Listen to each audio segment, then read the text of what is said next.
They say that history is written by the victors, and while that's true, there is an extra layer to it that most overlook, for even the victors themselves are not aware of how much they have rewritten, and it's surprisingly common for a loser to not only have a large sway, but in some cases completely control a narrative. History is not something we can have accurately.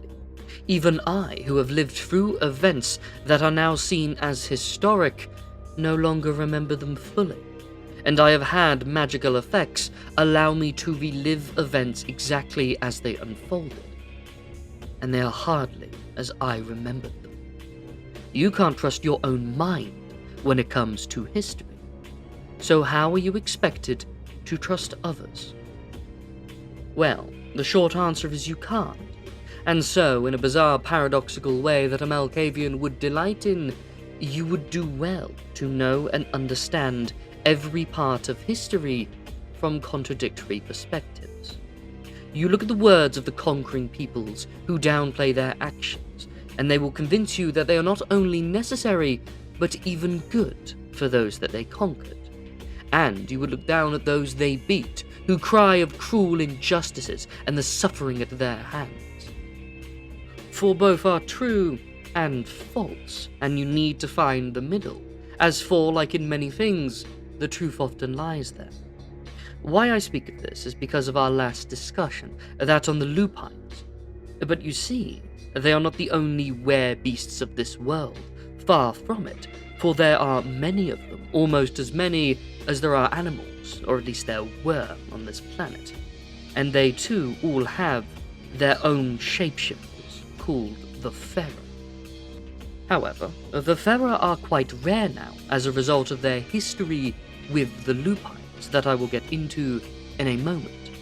And while being of a similar breed, what they believe in and how they act is quite different.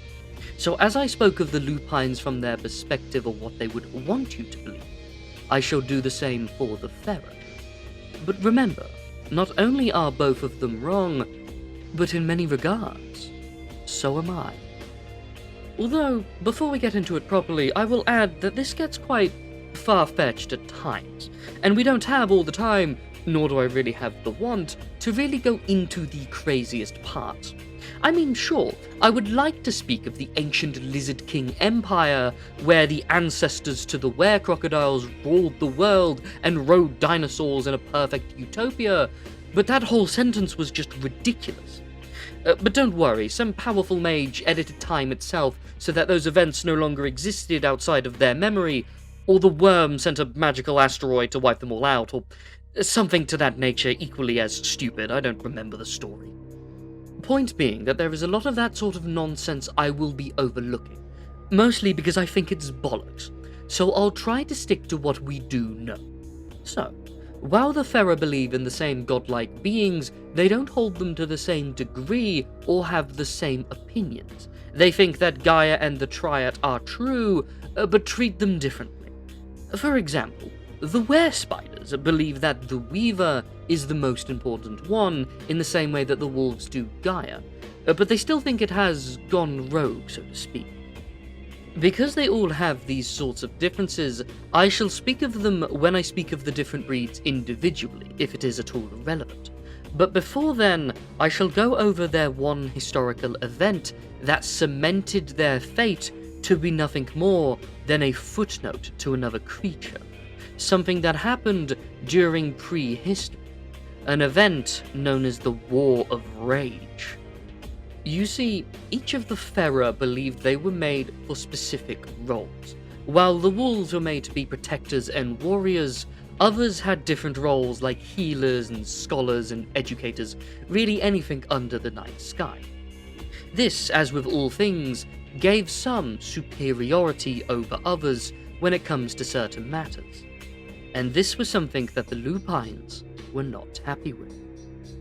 What exactly started the war is quite unknown. This was before writing, after all. Everyone, including the lupines themselves, however, claimed that they were the aggressor, but why is not that sure. Some claim they simply wished to rule the world, others thinking that they demanded to know secrets that Gaia said they should not have. Regardless, the victor was clear, as the wolves dominated and even eradicated many of the other changing breeds. The reason they managed to win so drastically, despite how unfair it seems, is actually quite clear. For not only was their role the only solely warrior ones, whereas the others all dabbled in something else, but they almost always had the numbers advantage. See, most Fera are solitary creatures by nature, preferring to be alone and isolated. But the wolves work in packs. They're quite famous for it, actually. So it was hardly a fair fight, more of an eradication than a war, really. This is why the wolves are not only the more important one, but also the one that's integrated itself into the minds of mortals. But you see, these creatures, at least most of them, are still around, although a lot of them are in hiding, so to speak. It's not that the lupines would hunt them down on sight, but well, they are likely to attack each other when they see each other. For all of them, bar a few, still have a powerful form of rage and short fuses. Because their differences tend to be on the individual level more so than group-wide, meaning that each type of werebeast has its own differences. So instead of going over the more broad parts, I shall instead just go over each of them individually, and list anything of note or any difference worth talking about when I do so. I shan't speak of the ones that are now extinct, or experiments made in a Pentex lab, as I find that time quite wasteful. Perhaps I'll broadly go over them at the end. So, starting with the were-hyenas, or the Ajaba as they call themselves, who are found throughout Africa, and quite often nomadic, travelling from tribe to tribe along the whole continent. They were supposed to be the warriors of Africa instead of the Garu. However, they tend to fall to infighting all the time, and so find it difficult to form a group and organize, unlike the lupines. Their society is greatly separated via gender, with all of the women being either warriors or assassins, and all of their men being either storytellers or mystics. This mirrors actual hyenas, of course, with females being much larger than the males. They are exceptionally rigid in this structure, and all would find the very idea of changing this insulting.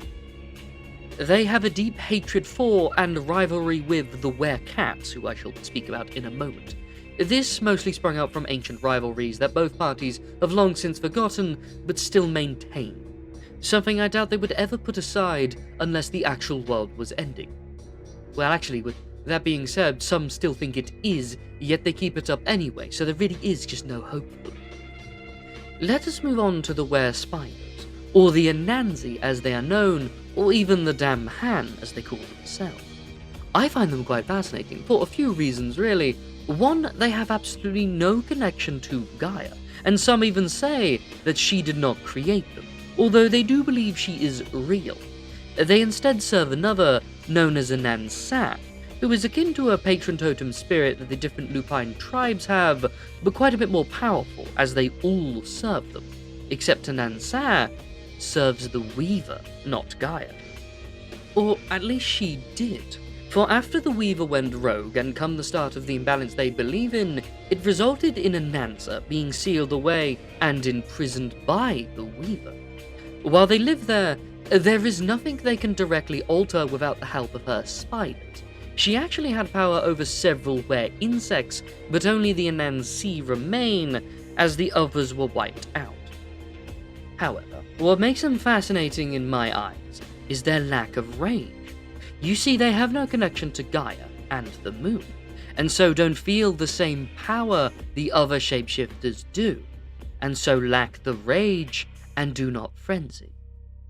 They do, however, still draw magical power from the world, but not like them, but more like us. For they do so by drinking blood. They even heal the exact same way we do, needing to feed in order to do so. And because of this, they are in a few ways infatuated by us.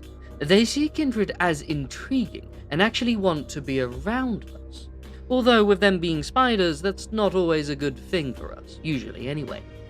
They are, however, quite intriguing themselves, and definitely fun to be around, if you don't mind being bitten from time to time. I also want to note their forms are quite different too.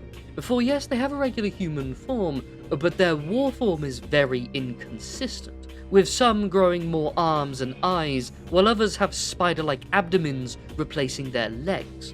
Their next form is just a giant spider, and I do mean giant, something so large it really should not exist.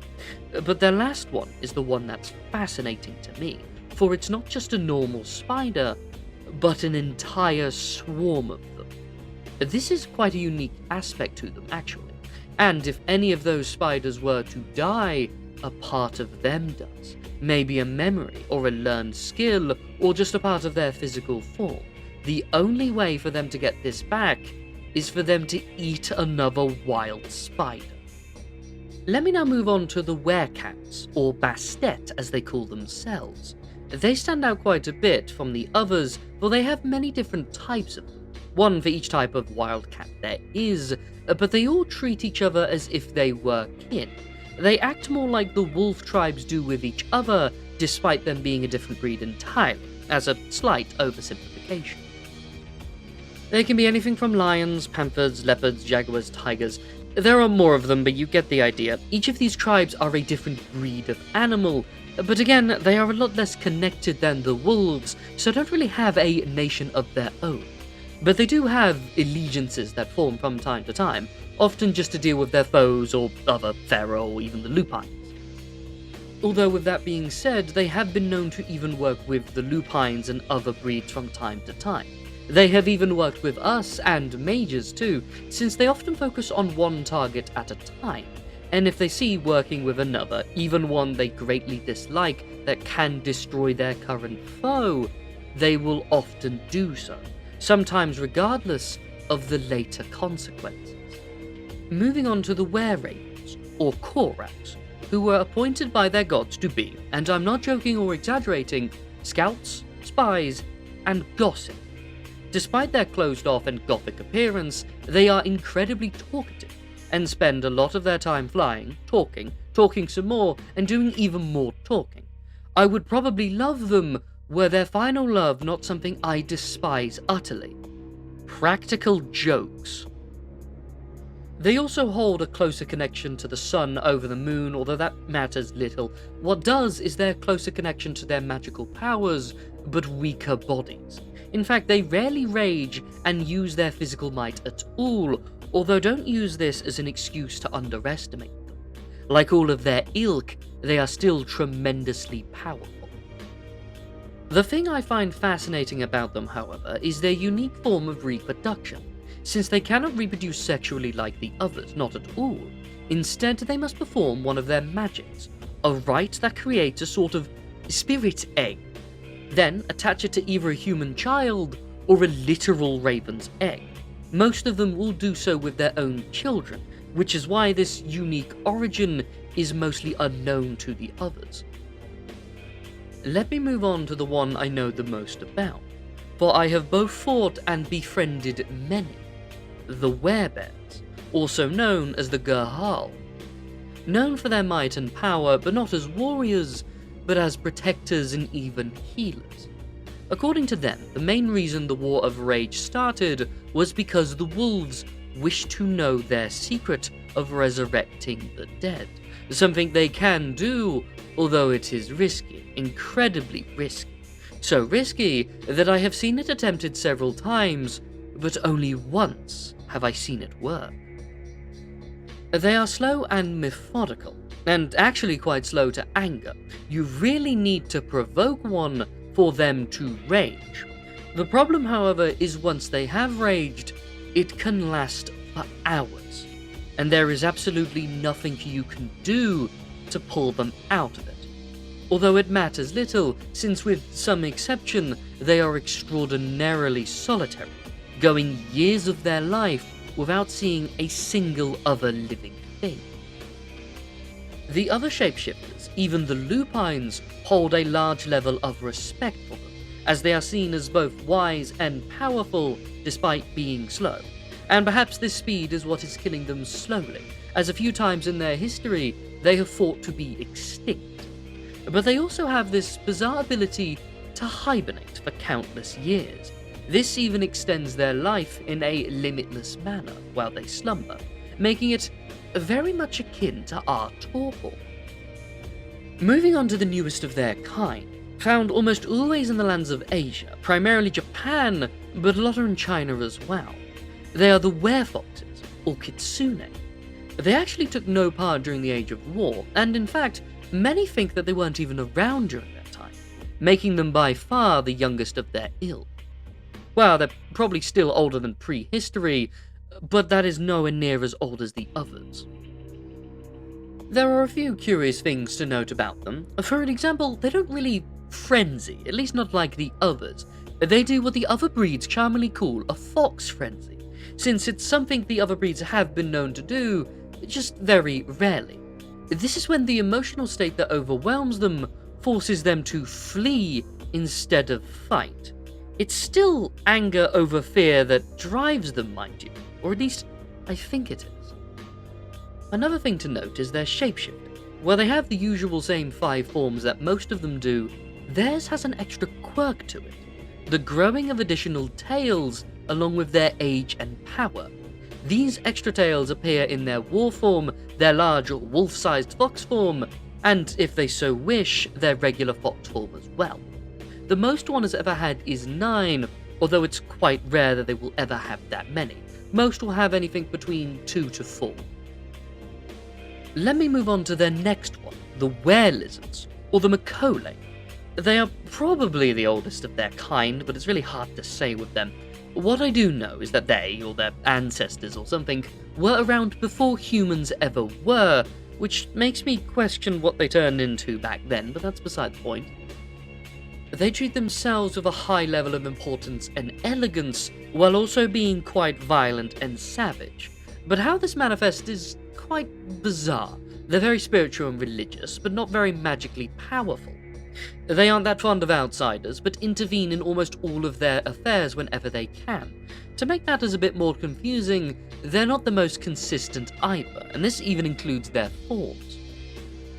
See, they only have 3 forms they can enter, but these are far from regular, and each bloodline of macaulay has a completely different animal form, and their war form can vary from individual sometimes. For example, their animals can vary from crocodiles to alligators, Komodo dragons, iguanas. I've even seen a large turtle, or any other big reptile you can think of. But their war forms can take on any aspect, from all of these, or just be a reptilian-looking human, or even a dragon-sized monster. Some can even become dinosaurs, which, while ridiculous, I have seen it happen. But they cannot become snakes, for that is the next I will speak of, the were-snakes, or the naga. Thought to be extinct during the War of Rage, but this was a deception on their part, as Gaia, according to them, appointed them to be a sort of secret police. They are to be assassins and judges who kill those they think have stepped out of line, and it's quite easy to stay hidden from the world when everyone thinks you are dead. They make sure to hunt those they view as corrupted, but have to be careful in this, for they themselves are quite susceptible to corruption, making it quite the common occurrence for them to have to fight their own and their own networks, just as much as those fallen to the worm. They also, unlike the others, actually hold a sacred reverence for those born fully to their kind, those whose both parents are were-snakes, and if their children weren't sterile, they would probably all be them. I also want to note their shapeshifting, for it does have some quirks. They have the classic humanoid form, a snake-man hybrid form that has venom so potent it would even affect us kindred. Their war form is not much larger, just longer, as their legs have been replaced with that of a snake's body, as you would expect. They also have a giant snake form that always has the hood of a cobra, and of course just a normal snake form, that might also have this hood, but not always. Let me move on to the more common one that can be found everywhere, the were-rats, or simply the rat king. They believe they were made to help with the culling of humans, but instead of just slaughtering their number, they were to steal food and spread disease, to subtly and naturally do so. So their hatred for the lupines began from well, the very beginning of their slaughters, as that was essentially them telling the rats that they weren't doing their job correctly. When the War of Rage started, they fled into the Umbra, but while they were there, they were altered and changed by some entity which they believed to have been the Wild, creation in its rawest form. Whatever it did to them lasts to this day, and it's made them a lot more unpredictable. They tend to know secrets they shouldn't know, and knowledge that even they don't fully understand just sort of appears to them, yet they can always find one who would understand it.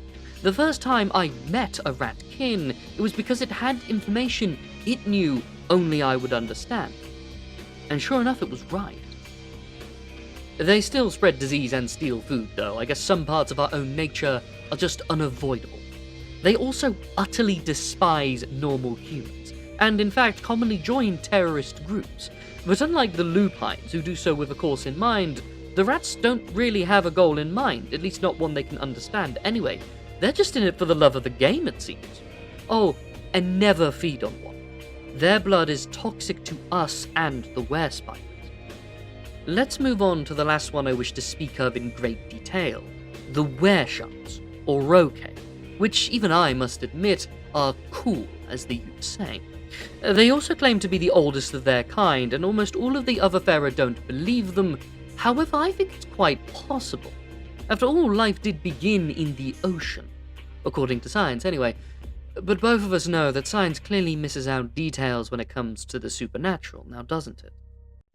Regardless, the rogue are probably the most xenophobic, and despise coming to land unless there is something they must intervene in. But since the worm also attacks things at sea, and they are basically the only thing in the ocean that bites them, they are quite busy there.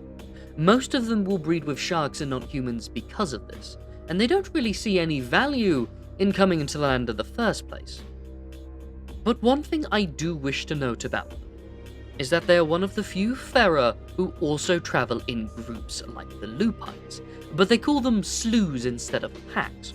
Oh, and they're also immortal, technically speaking. Once they reach adulthood, they no longer age and only die the same way we do. Something kills them. This results in all of their cousin breeds seeking knowledge from them, and they always hate speaking to them. There are a few more I did not speak of, like the were-coyotes and the ones that went extinct, like the bovines, boars, and bats. There are also those created by and serving the worm. All were created by Pentex, I'm not really sure which, but little is known about them. They are often called the mockery breeds, and they take on the aspects of rhinoceroses and frogs, cockroaches, and apes. But there's not much I can say on them other than what I just did. The Fera are worth noting, however, not just because they might confuse you if you were expecting a wolf and instead get a spider or something. They are still a part of our world, and a powerful one at that. Despite how small they seem to be, they tend to show up a lot when things get chaotic. Well, everything does when times get weird, so you ought to at least know the basics about them. But I should speak of why I know so much of their kind. For I have battled them for ages, long ago, even as a mortal man, although I didn't fully understand their nature at the time. See, while I was but a wandering king with no kingdom, a young Angle with a hungry army behind me, I battled the local Romano-Celts of Britain. And during the height of my campaign, by the time I was embraced, a leader stepped up from their ranks to stop me and the other invaders. Arthurus, all known to the blind masses today as King Arthur. And yes, King Arthur was real, but he was not a man. In fact, he was known as the Bear King, for he was a were-bear, who united the Britons to face me, and I must admit, he did a bloody good job. Though I battled fiercely, and bested many of his kind, as well as faced his army in battle, but the two of us never came to duel. Something I wish I could amend, if only to prove a point, for even I fully doubt the outcome. But his reign did end, and his lands were shattered and taken, mostly by me and my vassals. And while many claim he died, I refuse to believe them. For I, more than anyone, know that figures of this prestige return, and knowing that werebears have the unique ability to torpor like us, hold on to the fact that he will return. Some say for the final battle, I care not why, just for the when. Alas, it is something I cannot predict. But after his reign, I spared what little of his kind remained, as their solitary nature and tiny numbers would have inevitably resulted in their own destruction. So all I needed to do was wait to get rid of this form. However, some generations down the line, a few of them pledged their loyalty to me, and one even saved me from final death. I made that one a housecarl, akin to a knight, and he served me well. However, he would have eventually died, and his descendants would follow in his stead. Due to their nature, their numbers, however, would only go down, until there was but one left. Mildred, a werebear, and perhaps she was the last surviving relative of our Ferris, my old foe, but I adored her. I treated her as if she was my own child, and in many regards I still view her as such. She was one that helped me retain my humanity, and I watched her grow old, and it filled me with pride that slowly turned to dread. She was aging beyond me, and I could tell she would eventually become feeble. Part of me desired to embrace her, but she wished not to. She knew the horror that would come, that one of her kind should never be embraced. At one point I even pleaded, but she never relented. I will always remember the question she asked me as I proposed the idea, a question that stumped me. It's quite rare for a question to cause me to pause, but this one did. She simply asked me that if I had to describe being immortal in just one word, what would it be? And I didn't have an answer for her, not at the time. But as I gazed upon her grave 300 years later, I finally had the answer for her. Painful. The one word I would use is painful. I have all the capability to take whatever I would want, and yet all I can focus on is how much things hurt to do so. I shape the future to my whims, yet I focus more on the past and what I have lost. While my age gives me everything, good and bad, the only parts I can focus on is the pain, and it grows with each passing night. But she knew that was the answer even before I did. It's probably what she was trying to tell me, and it just took me too long to figure it out. She was far too clever for her own good. It got her into quite a lot of trouble, actually. I remember quite fondly the nights where she... Sorry, my ward, I think that'll be the end of our discussion. I deeply wish to be alone now. Please be gone from my presence. Thank you for listening to my tales. I'm the Ashspawn. Feel free to leave a like, comment, or subscribe. It would really mean a lot to me. But, till next time, fellow traveler, have a good night.